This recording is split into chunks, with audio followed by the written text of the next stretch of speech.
I'm going to ask you a question that you're probably not ready to answer right now, but it's a question that is very important to the things that you do in your life.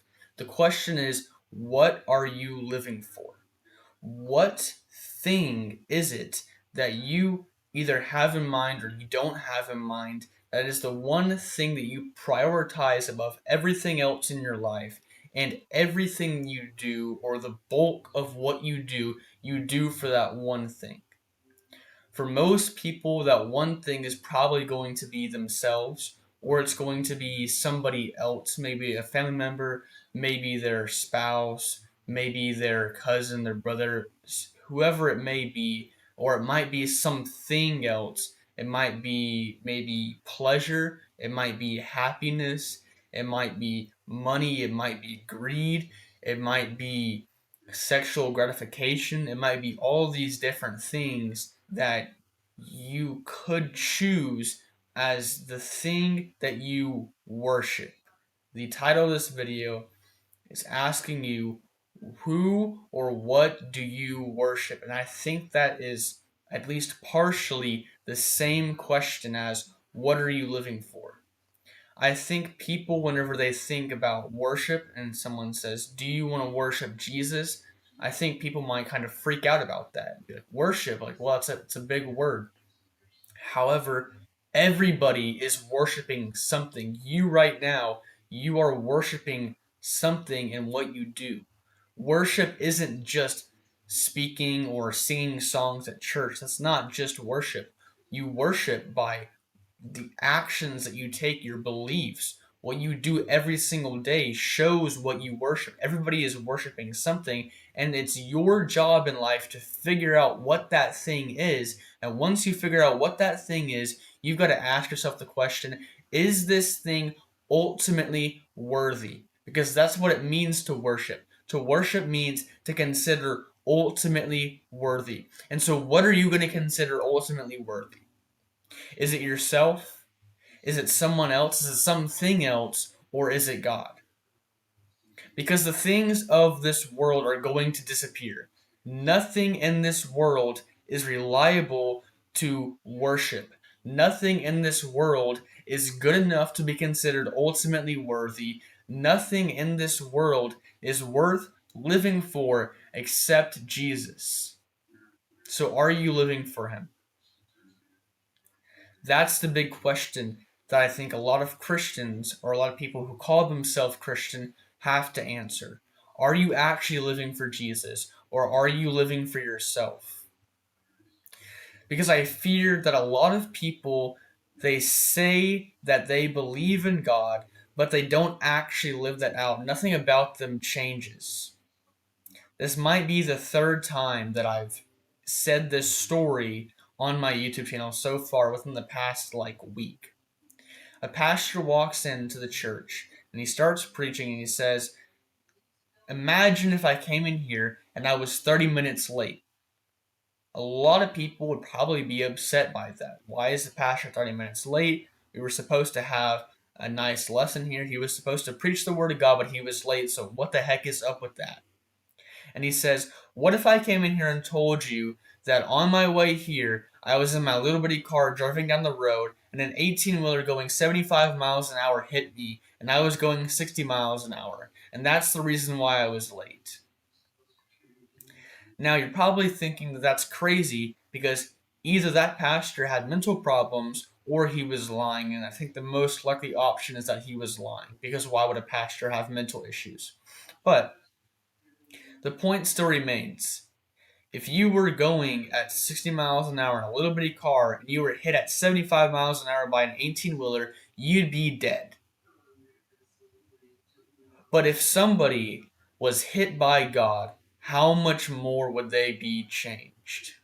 How much bigger is God than an 18-wheeler truck? Infinitely bigger. And so there should be infinitely more change, although it's not possible, but there should be significantly more change in someone's life if they were hit by God. And that's the whole point of that lesson. So the challenge is to figure out what you're living for. Because if you're living for something of this world, you are going to be disappointed. You are going to be unfulfilled. I think something that happens is whenever people strive to become rich, they strive all their life to become a millionaire, and they finally achieve it. They get millions, tens of millions, hundreds of millions of dollars, and they realize that the thing that they spent most of their life doing was meaningless.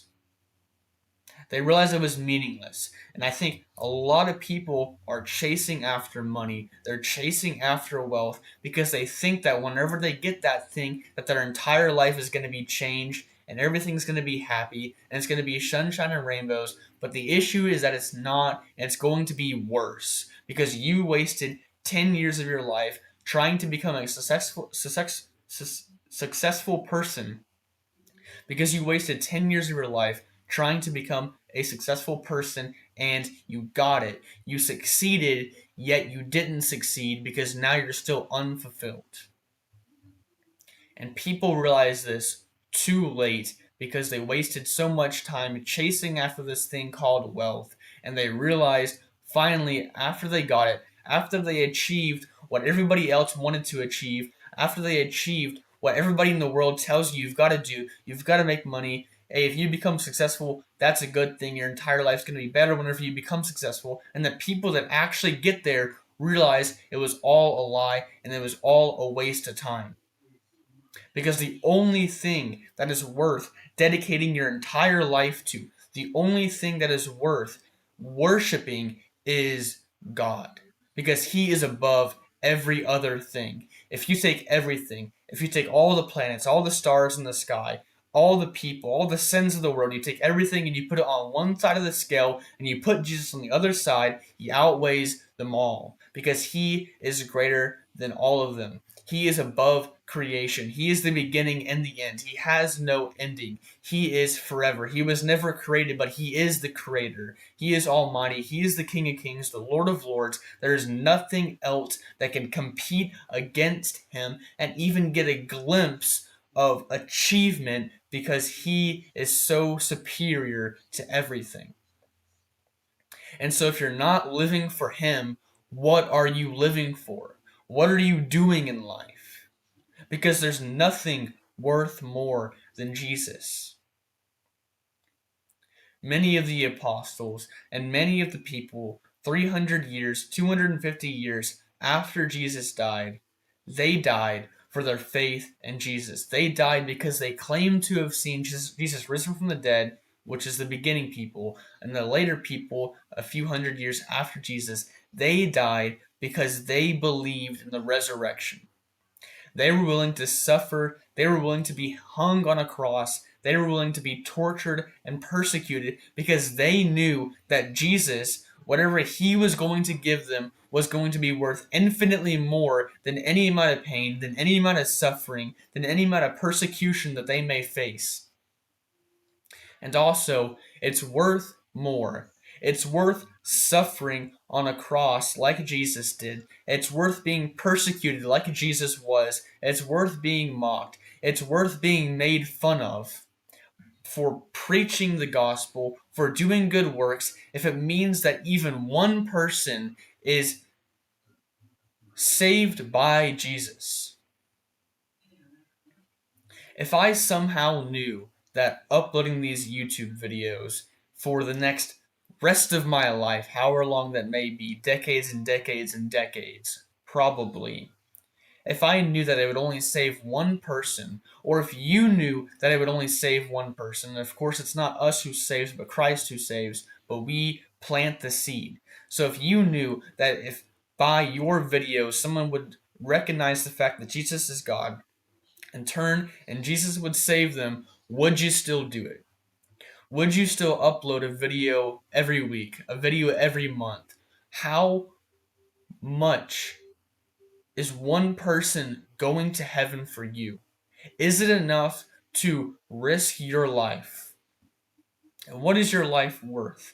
Of course, you're worth a lot. You're a human being created in the image of God. But what I mean by this is, what are you to prioritize above life, above living?